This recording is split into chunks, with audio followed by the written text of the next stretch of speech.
Thank you for listening to Depictions Media Radio.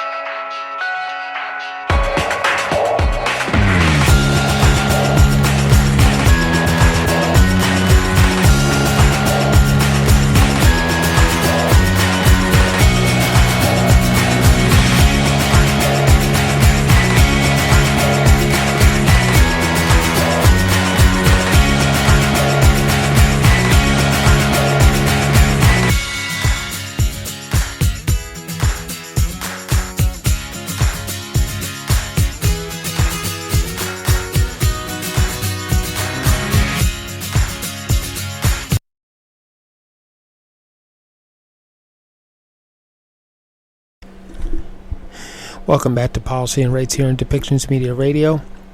As we know and see the images on our screens about how war is raging in Ukraine and how civilian targets have been hit, there was a picture today in a newspaper that depicted a Ukrainian shopping mall that had been shelled into complete destruction. The sign in the entrance to the mall was lying on its side, and behind it was a pile of rubble. The Russians under Putin are continuing to bombard Ukraine. And there have been reports of Russian soldiers that have been captured, that they turned on Putin, that they are not necessarily in agreement with such a war. But the war still rages. Diplomatic efforts have not been successful in stopping the war. Sanctions may have slowed some of Putin's efforts, but they haven't stopped it as yet. But there is some hope for Ukraine in that the Ukrainian military was able to drive the Russians back from out of a suburb of Kiev. And that in Mariupol, it looks like the Ukrainians are starting to take the city back. In a statement, the UN Secretary General says that Russia cannot be successful by claiming one city at a time as they move forward across Ukraine, that such an effort is destined to fail. The Russian ambassador to the UN is claiming that the media is falsifying some of the reports, and that the losses to the Russian soldiers are not as great as what they say. The UN, in a press conference, says that they're only reporting on the civilian losses that are in the Ukraine as a death toll. They have not been able to count deaths of the Russian soldiers or too much of any of the military that have died in these war efforts. The world itself is still screaming to Russia that they need to stop the war, lay down the arms, and come to a table to talk. So let's listen to what was said in the UN about the war that Russia is waging against Ukraine, from, of course, the Secretary General, the U.S. Ambassador to the United Nations, the British Ambassador to the United Nations, and the Russian Ambassador.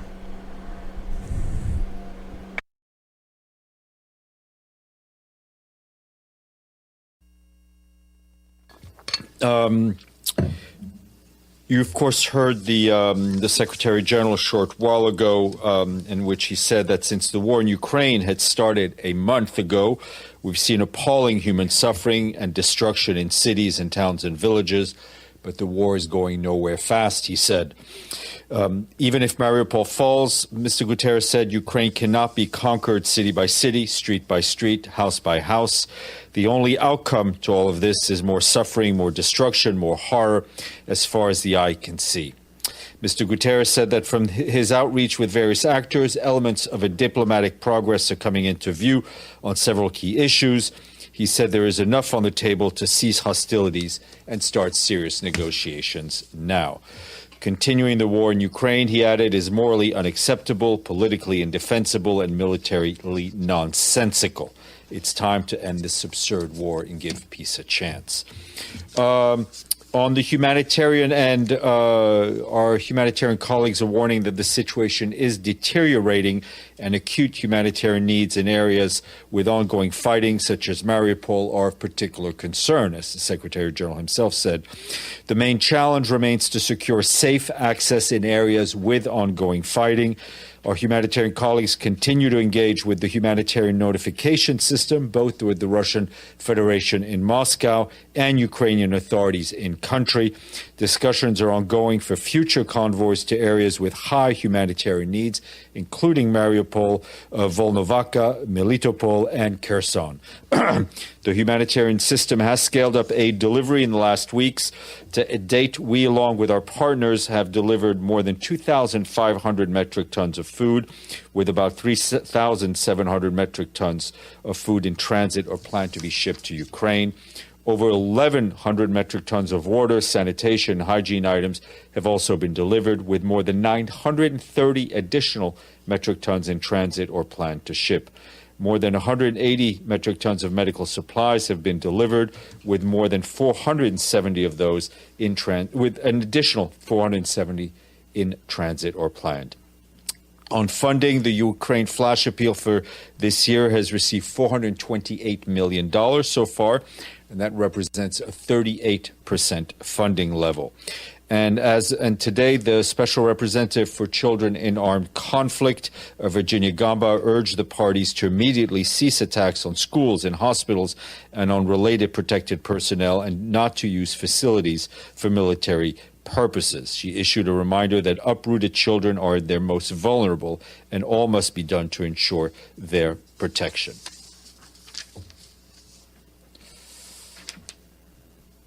Okay. And after he spoke to you this morning, the Secretary General went to the ECOSOC chamber to speak to the council members on a dedicated meeting for the follow-up of his Common Agenda report. He reiterated that the report aims to address interlinked crises that we are faced with so that we can rescue the Sustainable Development Goals and get back on track. He highlighted areas where, following support expressed by member states, we can consider moving forward to more detailed discussions.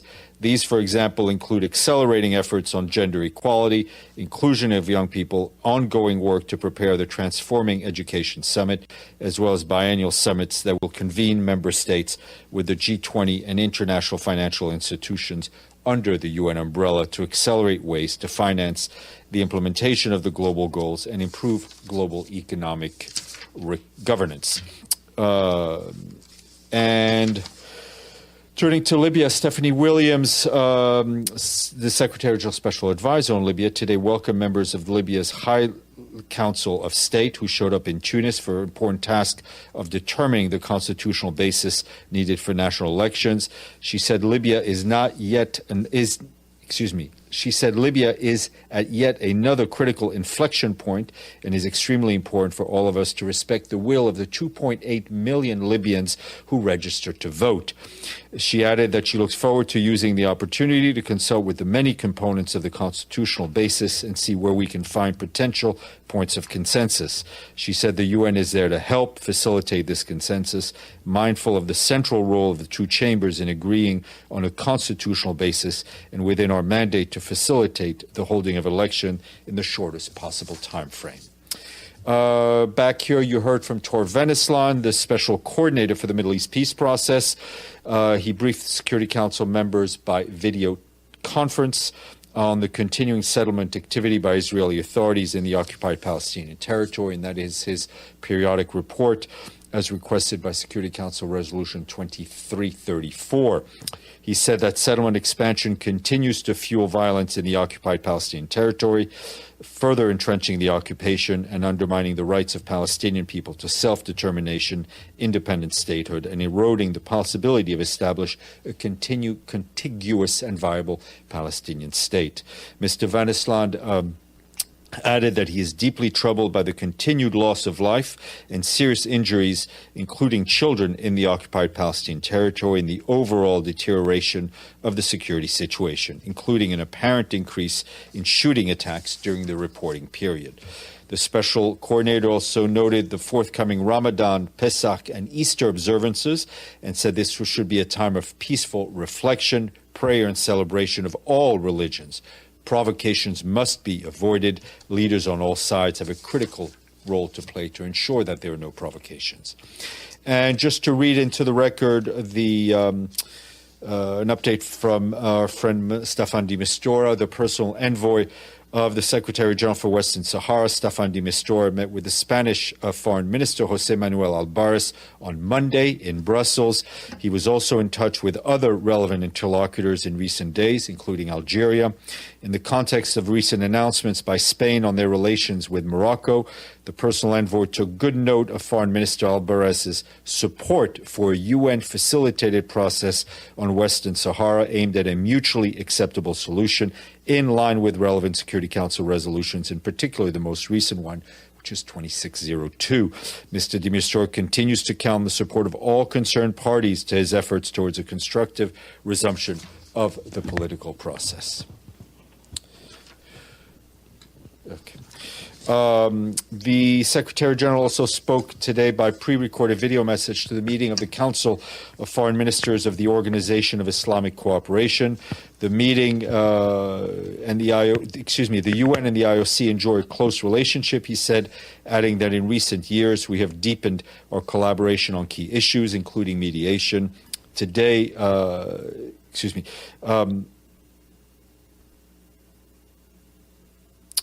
also cooperation on countering terrorism and promoting religious tolerance. Today, the Secretary General said the imperative to join forces is more urgent than ever. Challenges abound, he said, from the war in Ukraine and its global ramifications to growing inequalities and proliferation assaults on human rights. Today is World Water Day, which this year focuses on fresh water. In his message, the Secretary General said pressure on water resources is increasing due to overuse, pollution, climate change, and underscored that water can be a source of conflict, but also cooperation. So it is essential we work together. And finally, we say thank you very much to our friends in Trinidad and Tobago who have paid their budget dues in full. The capital of Trinidad and Tobago is? Edith Lederer, you used to be the AP bureau chief in the Caribbean. That's correct. Indeed. You see, all those years came in handy. You get to ask a question. I thought it wasn't going to be first. You saying it's rigged? Yeah. A couple of follow-ups on the Secretary General's statement, since he didn't take any questions. He referred to elements from his discussions with various key actors in Ukraine that he said he believes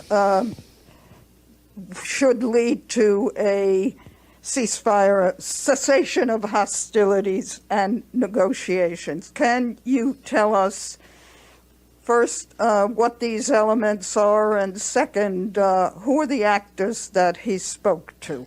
Well, he's spoken to a wide range of permanent representatives here. He's spoken to a number of heads of states, and we've been putting out the readout from Poland to the Baltics to Moldova. He'd also spoken not too long ago with the leadership in Ukraine and others. I think his assumption comes from those conversations, which obviously we're not going to put out detailed of those discussions, and also I think the comments have been made, notably by the president of Ukraine and others. The Secretary General, I think, underscored the absurdity of what is going on, the violence that we are seeing, and his point is there is enough out there to at least get people to a point where we get a cessation of hostilities. But when he said the word elements, were there specific elements that he saw? There are specific elements that he saw partly from his conversations, but I don't think we want to get into that much more detail at this point. Madame Salome.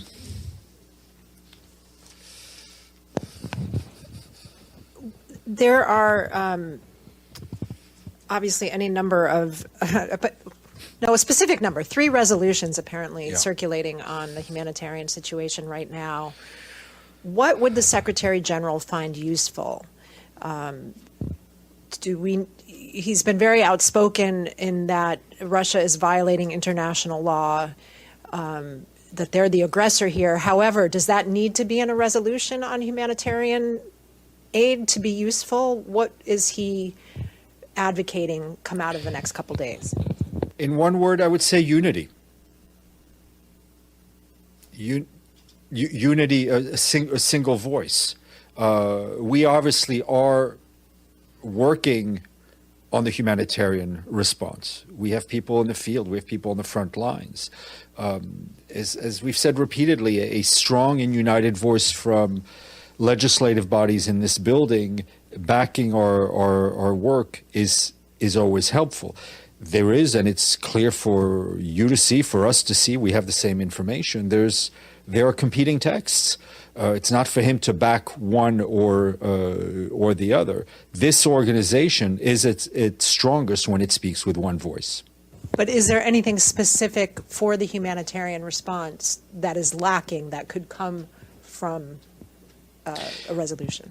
Let me separate out those two things. What is lacking for our humanitarian response right now is safe passage, safe corridors. We've managed to get one convoy in. We want to get more in.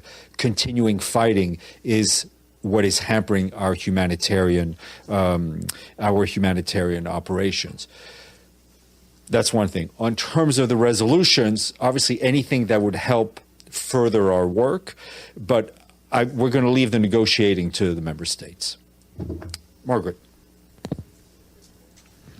Can you describe a bit more for us what the talks are in Russia between OCHA and the Ministry of Defense? Is it similar to what you had in Syria with the deconfliction? Yeah, I mean, it is exactly. It's the same. It's the same model we are using in Syria. It's the same model that we're using in Yemen, right? In terms of deconfliction. So that's what it is. It's not a political discussion. It is about ensuring safe passage of humanitarian goods, humanitarian workers, and it's discussions that we have in parallel with the Russian Federation and with the Ukrainians. But it is a humanitarian focused, logistical, in a way, relationship. So are you giving them latitudes and longitudes and things like that? Because we saw in Syria repeated attacks on convoys, on aid workers, on medics, I mean, after you had given coordinates. So how do you're working with the same interlocutor? We are, I mean, we can only, in any conflict, we can only work with the warring parties, right? I mean, that's the way we operate, and the model is the same. And we give, we share information about what we want to do with the warring parties, and if we feel safe enough, we go forward. If we don't feel safe enough, we don't go forward. Pam.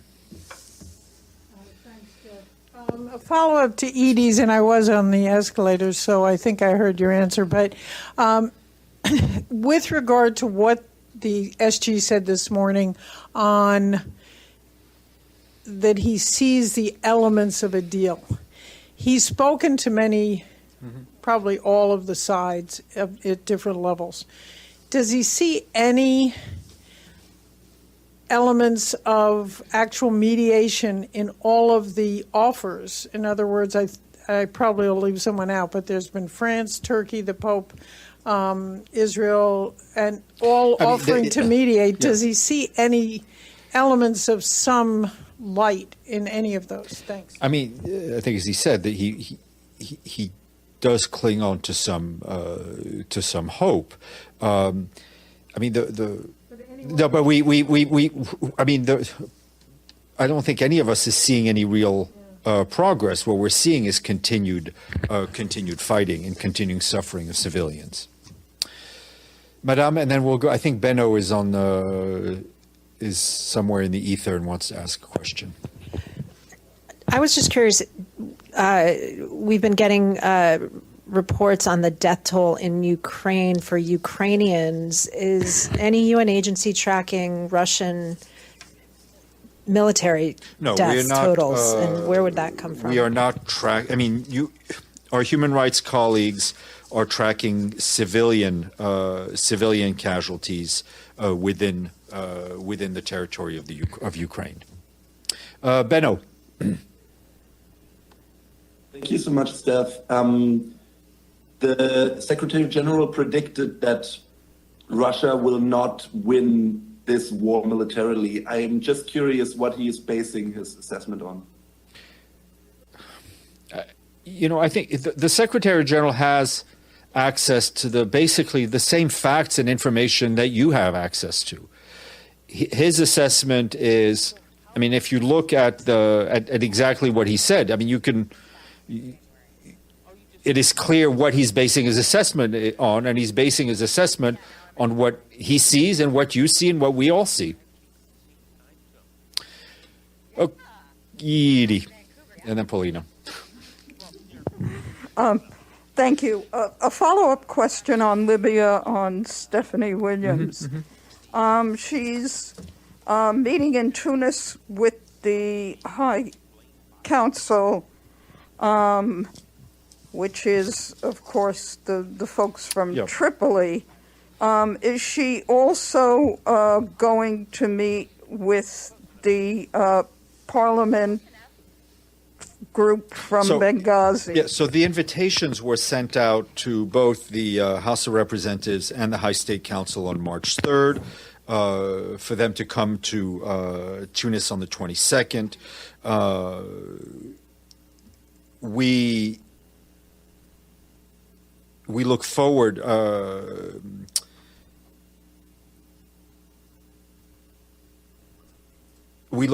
to I mean, the invitation was sent out to both the House of Representatives and the High State Council, to the UN facilitated joint committee of both parties to establish, constitutional consensus and way forward for the national elections in Libya.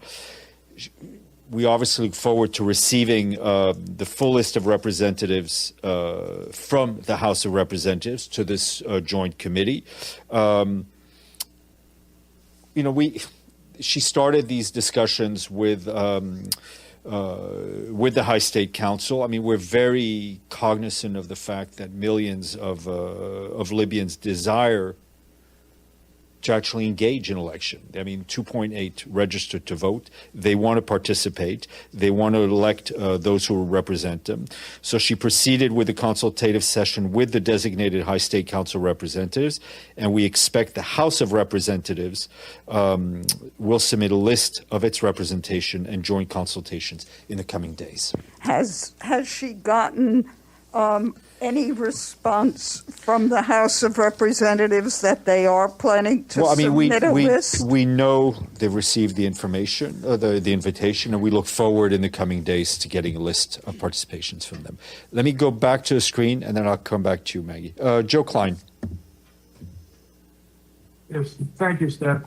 And I'm going to apologize in advance if these questions have already been answered, but from what I can tell, the Secretary General, despite his very strong condemnations of Russia as being in violation of the UN Charter and the aggressor, has not yet come out, as several world leaders have, including President Biden, to call President Putin a war criminal. So I'm wondering, unless I missed that, and again, I apologize if I did. If not, if I didn't miss it, then could you explain why he, in his various statements, he has not explicitly taken that position? My second question related to Ukraine is, we take note of the humanitarian convoys that have come through Ukraine through the humanitarian corridors, into the cities where Ukrainian people are in dire need. Is it being considered to use those same convoys to take people who want to leave those besieged cities away from those cities, either to other parts of Ukraine or across the border? Let me take you. And have an understand. Let me just say, and have an understanding with, particularly with Russia, that these are UN humanitarian missions going both ways. The food and medical supplies, et cetera, going into the besieged areas, and refugees going the other way. Well, let me take your question. Okay, let me take your question backwards, or in reverse order, rather. On the issue of taking people out, we obviously will do whatever we can to support people and support people who want to leave safely. It's important to note that the institution which has the primary mandate for these sorts of evacuations is the International Committee for the Red Cross, and we work closely with them. That's the focus of their work. We obviously will be there to assist in any which way we can. In terms of the rhetoric that you mentioned, I mean, the Secretary General, I think, has been extremely explicit in the language he's used since the beginning of this war, from the moment he spoke in the Security Council during the session and right after when this got underway. He's used very simple, clear, and plain words, and I think for all to see. Different people have use different words. To take a step back on the issue of war crimes, the Secretary General has, will speak based on legal, on sort of judicial framework, and basically they are parts of the UN system in any conflict that have a mandate to investigate war crimes and then go through a judicial process to establish whether or not they have been war crimes committed and if people individuals have committed such crimes. The Secretary General will not get ahead of any process in any conflict and will not get ahead of the judicial process in that regard. Other leaders will say what they have to say. The Secretary General will say what he has to say based on the work of the UN system. Margaret. If I could just follow up. If I could just follow up for a minute. Steph. And I will make it very brief. I'm really thinking more in terms of the Secretary General's moral authority, not in terms of a legal finding of whether all the elements, the legal elements of commission of a war crime have been met. I understand the ICC is looking into that. Joe, I think the SG has been speaking very clearly, and other parts of the UN system on the suffering of the Ukrainian people, speaking out against the targeting or the hitting of civilian infrastructure and hospitals. I don't think he could be any clearer, and I think he has used his moral authority. He is also the head of a rules-based institution, and so he will let other parts of the system fulfill their mandates, and he will fulfill his own mandate. Maggie, and then we'll go back to Iftikhar on the screen. Just a quick one, Steph. Do you anticipate the Secretary General speaking tomorrow at the resumption of the special emergency session? At this point, he has not been asked to speak. I mean, I think he's given humanitarian briefings and others, but I think our friend Polina will fill you in more on what is going on in the General Assembly. Iftikhar. Thank you, Steph. I missed the opening part of your briefing today. I just wanted to know, I have seen Secretary General's message to the OIC Foreign Ministers Conference in Islamabad, but who is representing the UN at the conference? It is the Assistant Secretary General for Political Affairs, Mr. Khaled Kyari, is there representing the UN, but the Secretary General delivered a video message, but Mr. Kyari is leading the delegation. Thank you. Okay. I shall release myself from you. We're going to have to go. 1 month ago, the Russian Federation launched a massive invasion of the sovereign territory of Ukraine in violation of the UN Charter. It was done after months of building up a military force of overwhelming proportion along the Ukrainian border. Since then, we have seen appalling human suffering and destruction in cities, towns, and villages. Systematic bombardments that terrorize civilians, the shelling of hospitals, schools, apartment buildings, and shelters. And all of it is intensifying, getting more destructive and more unpredictable by the hour. 10 million Ukrainians have been forced from their homes and are on the move. But the war is going nowhere fast. For more than 2 weeks, Mariupol has been encircled by the Russian army and relentlessly bombed, shelled, and attacked. For what? Even if Mariupol falls, Ukraine cannot be conquered city by city, street by street, house by house. The only outcome to all this is more suffering, more destruction, and more horror as far as the eye can see. The Ukrainian people are enduring a living hell, and the reverberations are being felt worldwide with skyrocketing food, energy, and fertilizer prices threatening to spiral into a global hunger crisis. Developing countries were already suffocating under the burden of COVID and the lack of access to adequate financing. Now they are also paying a heavy price as a result of this war. At the same time, we cannot lose hope. From my outreach with various actors, elements of diplomatic progress are coming into view on several key issues. There is enough on the table to cease hostilities now and seriously negotiate now. This war is unwinnable. Sooner or later, it will have to move from the battlefield to the peace table, and that is inevitable. The only question is how many more lives must be lost? How many more bombs must fall? How many Mariupols must be destroyed? How many more Ukrainians and Russians will be killed before everyone realizes that this war has no winners, only losers? How many more people will have to die in Ukraine? And how many people around the world we will have to face hunger for this to stop.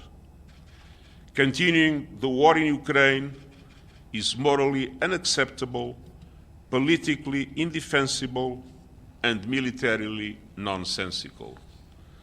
What I said from this podium almost 1 month ago should be even more evident today. By any measure, by even the shrewdest calculation, it is time to stop the fighting now and give peace a chance. It is time to end this absurd war. Thank you.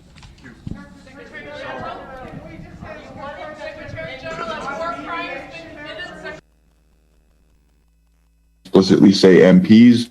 Thank you, everybody. I think you had the opportunity to have one briefing after another. This will be a short stakeout. I have to inform you about the following.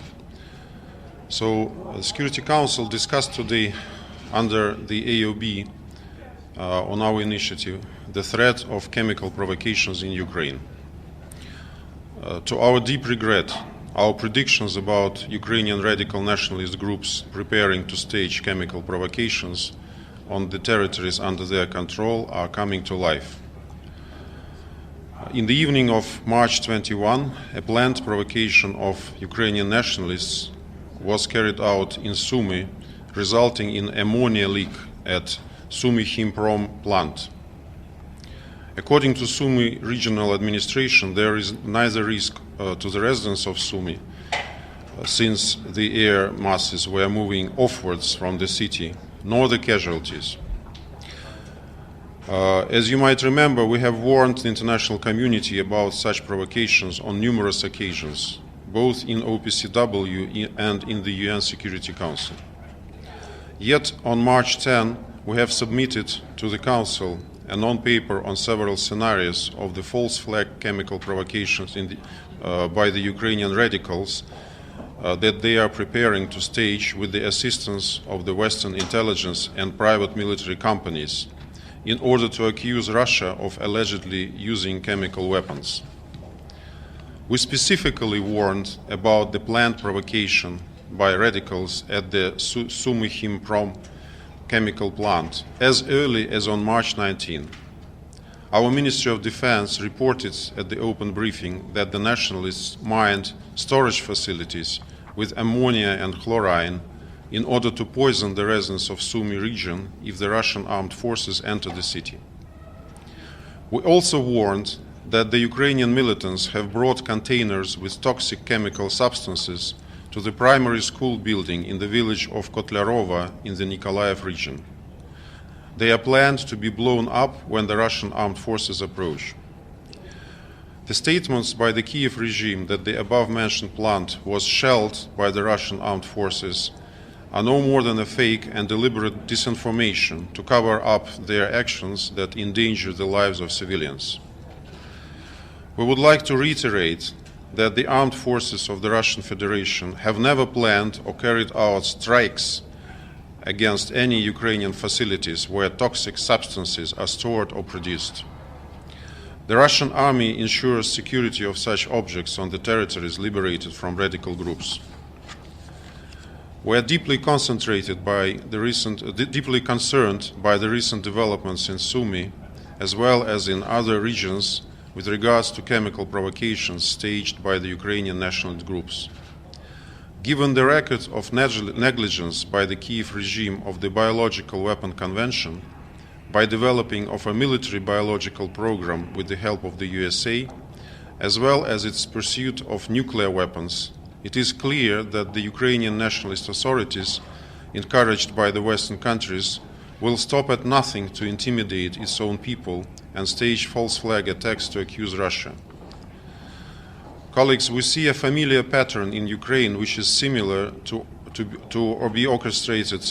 orchestrated chemical incidents in Syria, which were staged by terrorist groups with the help of the Western intelligence and notorious NGOs like the White Helmets, and used as a pretext to accuse Syrian authorities of the use of chemical weapons. There is alarming evidence that more chemical provocations by the radicals in Ukraine, which put lives and health of civilians at risk, are to follow.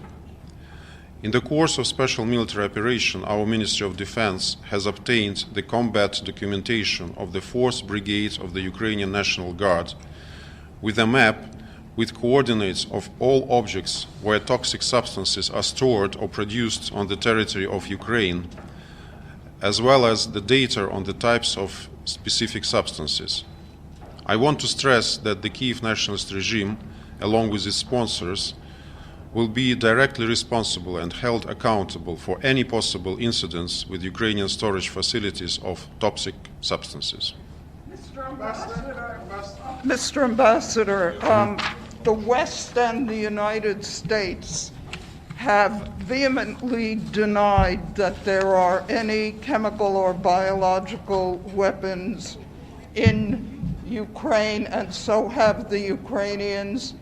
And the United States and other Western nations have said that they believe that Russia's repeated warnings about this are a false flag operation to launch chemical and biological weapons in Ukraine. What is your response to this? I think that the facts prove otherwise. We conducted 2 meetings of Security Council on biological laboratories in Ukraine, and we presented evidence, and more evidence is to come, to see that United States were implementing a secret biological weapons program with the help of Ukrainians, and sometimes Ukrainians were not even aware of what they are doing. You know that there are hundreds of laboratories, of US laboratories all over the world, and we don't know what's happening in their laboratories, and the documents that we obtained, unfortunately, render us more and more pessimistic. And again, there is more to come on biological laboratories. As for chemical weapons, I think you shouldn't forget that Russia has got rid of its chemical weapons, and this was confirmed by OPCW. Actually, the only country that still officially possesses chemical weapons is the United States. And the United States has a long track record of using these weapons. It's enough to remember about Vietnam. I understand that the memory of our American colleagues usually is limited to the 4 years of current administration, but the world memory is much deeper than that. And that's why we have all the reasons to be cautious. And the facts prove otherwise. We're now speaking about concrete facts of usage of ammonia as possible weapons by Ukrainian nationalists. The facts are in front of you. The citizens of Sumy know that it happened. It's not a problem to detect any possible strike on this facility, which was not the case. So the facts are absolutely proven that our Western colleagues are waging a disinformation campaign against Russia. Ambassador, could you give us an update, please? Could you give us an update, please, on the humanitarian? Sorry. Let's give. Ambassador, I have 2 questions. The first question is, why now? Why you come here to talk about the alleged use of potential chemical weapon by the Ukrainians? Do you think such an attack in Ukraine is imminent? And my second question is, what is your response to Secretary General's remarks this morning that this war is unwinnable and it's better for Russia just to come to the table right now than later? Okay, as for why right now, if you listen to me, you would understand that this provocation happened actually in the night of March 21. And we warned about it on 19 March and before, concretely, specifically about this plan. That's why I'm here presenting these facts to you and warning that there might be more chemical provocations to come, and they will be tried to be blamed on Russia. As for Secretary General's words, of course, war is a bad thing. But if you listen to us attentively when we were describing the reasons why it started, why this military operation started, you would understand that it started to end another war, which was continuing for 8 years. And we decided that all other resources, all other options were exhausted, and there was no other way to secure that people in the east of Ukraine, civilian infrastructure in the east of Ukraine would not suffer from Ukrainian shellings. That was the decision taken by my leadership. Ambassador, could you give us an update, please, on the humanitarian resolution situation? Are you planning to go for a vote tomorrow in the Security Council? Yes, we do. And then on the South African draft that's circulating now for the General Assembly. I'm not South African, so I can't speak on their behalf. Are you coordinating with them at all on it? Absolutely not. What is Ambassador Nabenzia's phone call with the non-aligned? Sorry? Ambassador Nabenzia is having a phone call with the non-aligned movement members today. We do. Is it on that resolution? We do it. No, it's just to explain our position. But we do it regularly, and not only on this occasion. I think it's normal when you work in the United Nations to explain your position to a wider membership. That's what we are doing. Ambassador, will you vote for any resolution? Concern about weapons, biological weapons, would you agree to a cessation of hostilities if the UN were to go in and investigate and look at these facilities? Would Russia welcome that? We proposed a draft resolution in Security Council, which will be voted tomorrow. And it will be a good proof for our Western colleagues to see whether they really care about the things that they promote in their statements, because they are all in our resolution. So we'll see if they are serious about these things or it's just a false flag for them. Ambassador, the Western nations have been clear that they will not support your draft in the Council, so there's an expectation that it would fail. Then it moves to the General Assembly. There are two drafts, one from Western nations, one put forward by South Africa. Would you support any of the two in the GA? I think that if Western nations do not support our draft, this is just the reflection of their hypocrisy. Because one thing is to speak about these things, and the other thing is to take a decision. Everybody understands that in order to help humanitarian agencies, Security Council has to say its position and to give them some instructions. That's what we are proposing to do, without any politicization, as any other humanitarian resolution adopted ever by Security Council. And that's why we don't understand why people would be saying one thing and acting in absolutely other way. As for humanitarian resolutions, frankly, we don't know what's the added value of humanitarian resolutions by General Assembly, and we don't want them to turn, especially the Western one, to turn into another anti-Russian biased document. We don't think that we need such a document. So, of course, we will define our position on these premises. One last question, please. The UN, which is working on the humanitarian situation in Ukraine, is asking for an immediate cessation of hostilities. Is Russia willing to do this even without a Security Council situation? I can repeat my answer that Russia is introducing the draft of the Security Council, which introduces negotiated ceasefire. So you can declare a ceasefire without a resolution.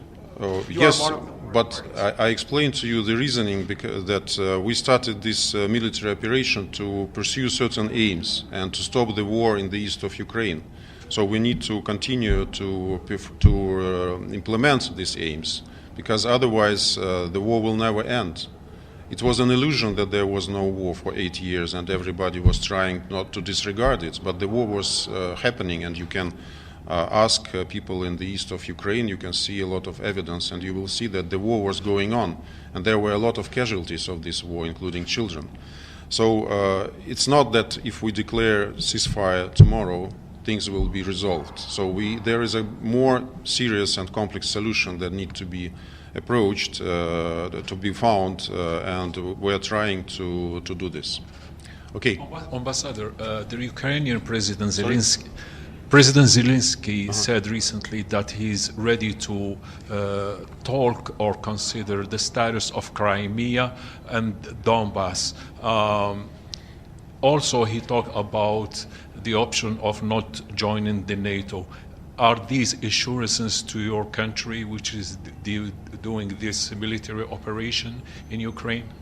We heard a lot of statements from President Zelensky. Some of them contradict the others. I think that there is a team of my colleagues who deal with negotiations and with Ukrainian side, and they assess whether they are serious or not serious to discuss real things. And so far, I feel that they are not very much enthusiastic by the approach of the Ukrainian side. That's what I can say. Thank you, everybody. 10,000 Russian soldiers have been killed, and if not, do you know how many have died? I have seen different figures. Our Ministry of Defense provides updates on this, so you can of course look at these figures, but this is far from what you're saying. And don't believe everything that is being said on the internet. Unfortunately, doesn't reflect what is happening. Thank you. Because of this plan. I think Dmitry Polyansky just spoke to you for longer than he spoke to us in the council, which rather suggests who the audience is. But we said again, for the third time, that there's no substance to these allegations, that they are unverified. Russia has a history of using chemical weapons, including in the UK against the Skripals. And what we really need to talk about, if Russia was serious, is ending the invasion, ending the killing, ending the humanitarian suffering, and we'll come back to that in the Council tomorrow. But you've all seen the tragic shots from Mariupol, from other cities. As the Secretary-General said this morning, this is horror on an unbelievable scale, and that's what we need to talk about. We'll do that in the Council tomorrow, and we'll come back to it in the GA. Sorry. Could you talk about the 3 humanitarian resolutions that are now on the table? There's going to be apparently a vote tomorrow in the Council, and then, of course, there are these two competing drafts in the General Assembly, one now introduced by South Africa. Can you talk about the South African draft and what you make of that? Yeah, sure. Thank you for that question, because I realise that it is causing some confusion. I think what it tells us is that the focus is rightly on the humanitarian catastrophe. The people who are dying in Ukraine, the refugees, 3.5 million now in Europe. And we've got 3 at the moment resolutions on the table. One in the Security Council, which, as you heard from the Russians, they plan to vote on tomorrow. And then we've got, at the moment, 2 drafts under discussion for the General Assembly. One is one that was put together by the Mexicans. We are very supportive of that draft. It has a clear humanitarian focus, but also, I think, very clearly makes clear what the cause of this is. Russian invasion of Ukraine. You could stop the humanitarian catastrophe right now if the Russians declared a ceasefire and withdrew. The South Africans have tabled a text which does call for a ceasefire, but at the moment doesn't attribute any responsibility for the causes of the humanitarian crisis. Now, I know that OCHA and humanitarian organisations around the world are doing all they can to resolve it, but there's no point the UN perpetrating this without being clear, I think, about the cause of the humanitarian crisis. So we're all discussing now with the South Africans, how we can come to a text that would command widespread support across the General Assembly without having to have 2 votes on texts essentially which want the same thing. Ambassador Dmitry Polyansky just right now made a remark specifically about the threat of chemical weapon in Ukraine. What do you think about the timing of this statement, and do you think, based on your country's intelligence, that a chemical attack in Ukraine now is imminent? Yeah, what we've been worrying about all along is that this is another Russian false flag. Remember, they said they weren't going to invade, and they invaded. They said they hadn't invaded. They said they weren't going to hit civilian targets, and they hit the hospital and theatre in Mariupol. They said that chemical weapons, nothing to do with them, everyone else's problem. So it's hard not to conclude, given their record, in the UK, in Russia against Alexei Navalny, given what we've seen in Syria, that this might well be a prelude to the Russians themselves creating some sort of false flag chemical weapons attack. But we've been very clear that there are procedures for dealing with this, and that Russia will face the full consequences if chemical weapons are used. Thank you. Thank you. You need it. I just wanted to come out and respond to the ludicrous accusations that the Russian deputy PR spouted out to you earlier. You all are reporting every day what we're seeing happening on the ground in Ukraine. You're reporting the horrific attacks on hospitals. you're reporting the horrific death toll among civilians, and Russia would deny that. And that means they're denying the reporting that all of you are doing every single day. And I thank you for your making the effort to ensure that the world see exactly what is happening on the ground in Ukraine. Russia has also, as they have done already 3 times, accused Ukraine of planning to use chemical weapons. Our concern is that this is a precursor for Russia's plans to use chemical weapons, and we have to make sure that the world hears this and understand what is taking place. Ambassador, President Biden talked about severe consequences if chemical weapon was used in Ukraine by Russia. Have your administration discussed what will be the U.S.'s specific reaction? What is a severe consequence? We certainly have discussed it, and we're not going to preview it here for you. But you've seen what we've done over the course of this war that started just 3 weeks ago. We have imposed severe and very, very credible economic sanctions against the Russians, and we're seeing the impact of that in Russia, and we're seeing the impact of that on Putin himself. Ambassador, there are 3 humanitarian drafts on the table tomorrow. Which one will you support and why? I will support the draft that the Ukrainians and the work with the French and the Mexican delegations and the rest of us to put on the table. It is a strong humanitarian resolution. It does identify the cause of the humanitarian crisis. Russia is the cause of the humanitarian crisis. The other 2 resolutions, one put forth by Russia and the other put forth by South Africa, does not identify the cause of the crisis. And again, it would be, as I've said before, like the arsonist calling for the neighbors to help him put out the fire that he started in one neighbor's house. Russia is the aggressor here, and it is absolutely unconscionable for Russia to think that they can put forward a humanitarian resolution. What Russia needs to do is stop fighting. It needs to stop killing Ukrainians. It needs to stop attacking civilians and forcing people from their homes and creating a humanitarian crisis that is only the result of their actions in Ukraine. What kind of a vote do you think the Russian resolution will get in the Security Council? We will see that tomorrow, but we know that they pulled down their resolution last week because they knew that they didn't have support for that resolution.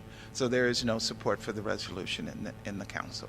Ambassador, are you worried about getting less support in the General Assembly than it was received for the last Ukrainian resolution now as a result of South Africa, given the argument that Russia is isolated? If those numbers are dropping, what does that say?